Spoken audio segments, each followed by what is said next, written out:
Hello, everyone. Welcome to the first Christian Nationalist Party podcast. I'm your host, President and founder of the CNP, Jeremiah Stamper. Today is November 7th, 2022. We have a few stories to cover today and to go over. The first is coming from Carmel, Indiana. Election fraud has started already.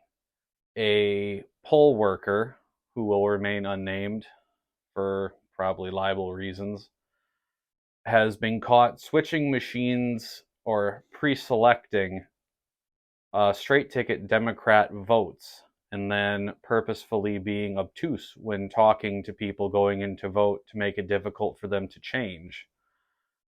This person has been caught twice, but who knows how many times they got away with this before they were kicked out of their post, which, credit where credit's due, at least the people in charge have kicked them out. At least they're not continuing to be able to commit election fraud like what happened in the 2020 election, but we'll get to that later. It is worth noting that this person is under investigation now by the sheriff's office there in Carmel, Indiana. Our second story today is from the NHL. The Boston Bruins have pulled a contract from Mitchell Miller. This comes after reports in an investigation that showed that he had tricked another kid at 14 years old into eating candy that had been in a urinal. The problem is that that kid was black and Mitchell, who is white. So the media and the NHL are pulling the race card and doing everything they can to ruin this poor man's career. Up to the NHL commissioner has said that he is not welcome to ever compete in the NHL.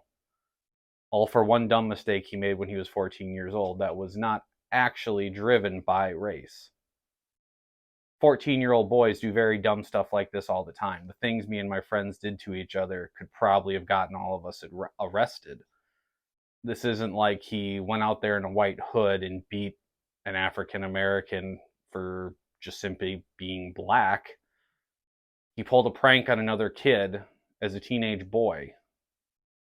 This is just another instance of political correctness and snowflakes running amok in our society. This young man's life is now essentially ruined because a bunch of people can't handle that a 14-year-old pranked another one. They have to bring race into it to ruin somebody.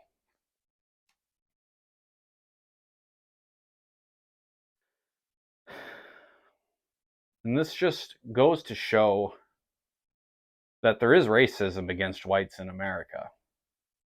If this had happened to, say, a black player had done this to a white man when they were 14, nothing would happen. This wouldn't even have been investigated by the NHL or anybody. It was the fact that a white guy did this to a black guy. And not even guy, they were kids. And this wasn't even racially driven. Just the fact that it happened to these races in this direction is what's causing the issue.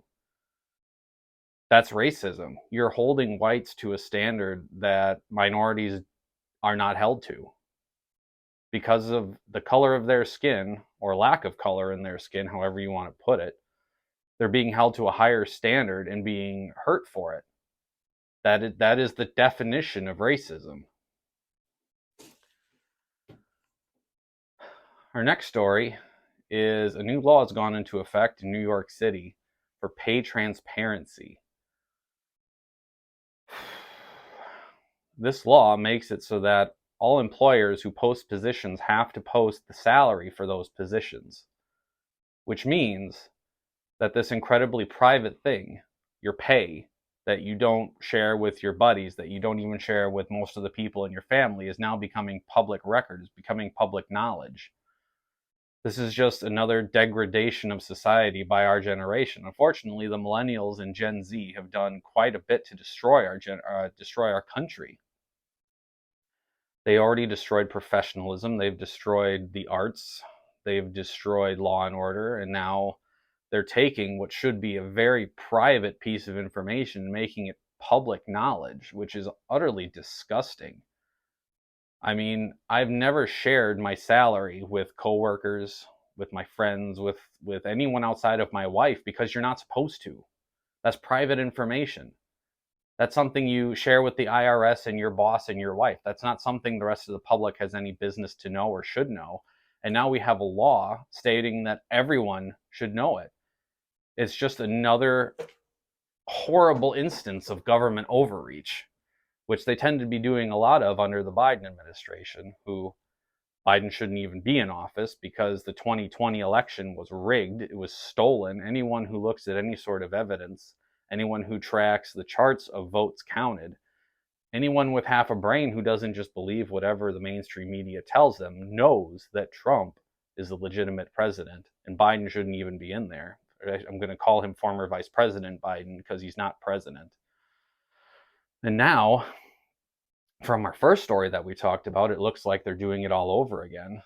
They've already caught someone red-handed switching things or pre-selecting things for the Democrats.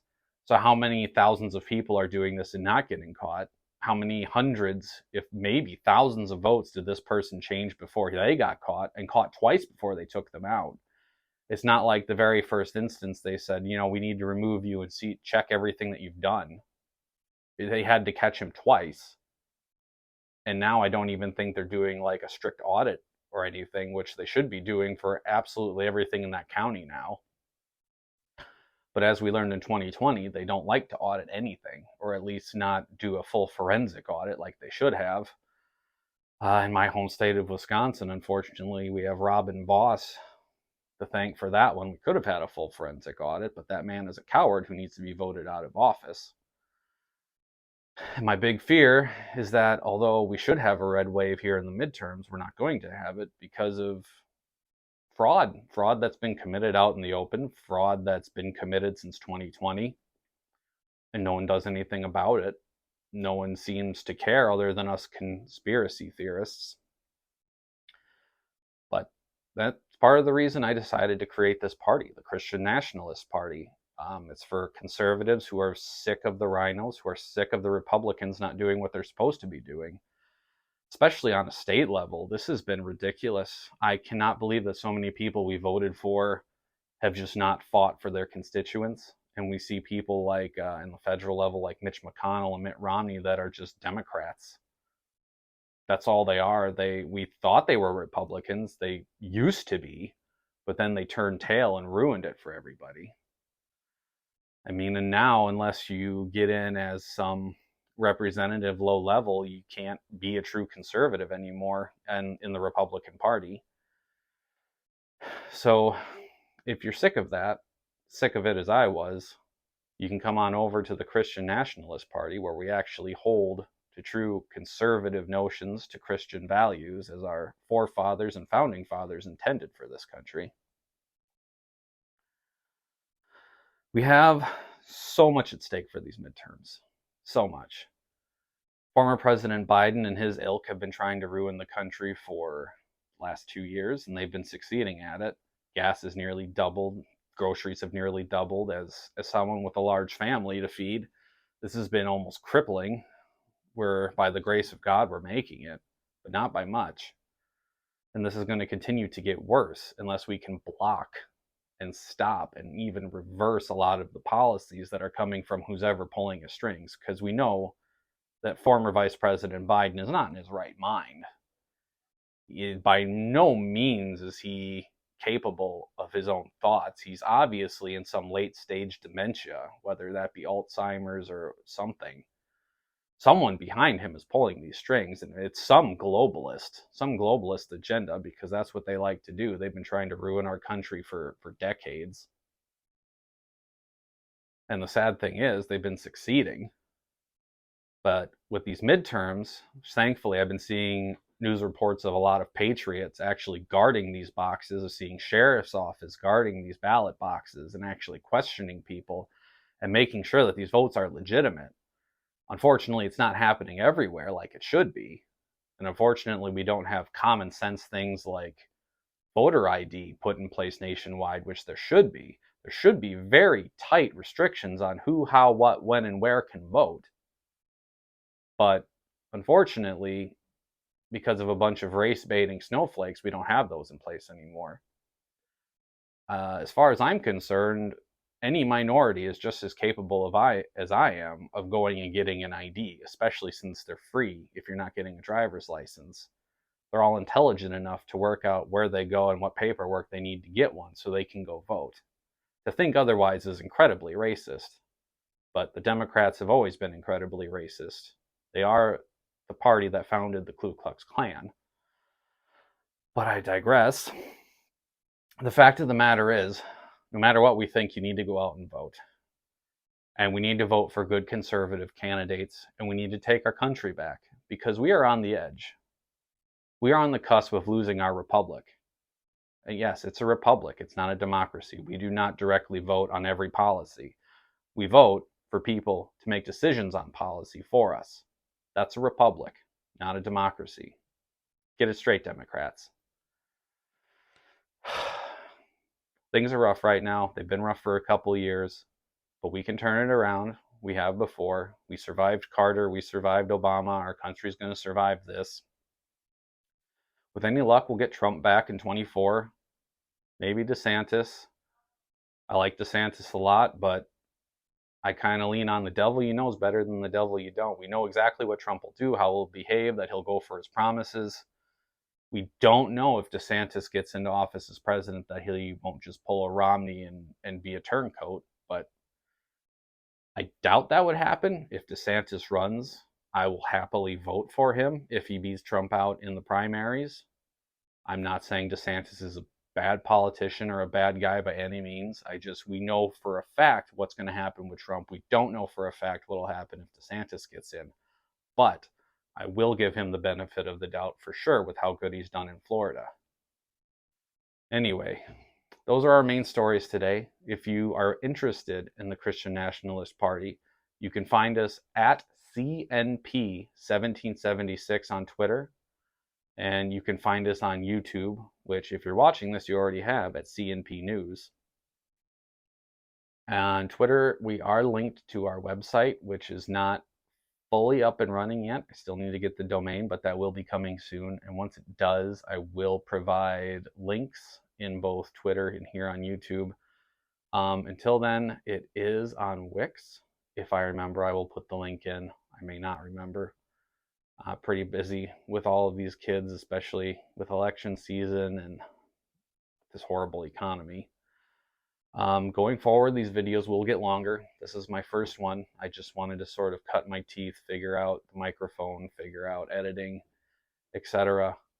I will bring more news stories in. This should be 5 days a week. If you like this and you tune in, you should have it Monday through Friday.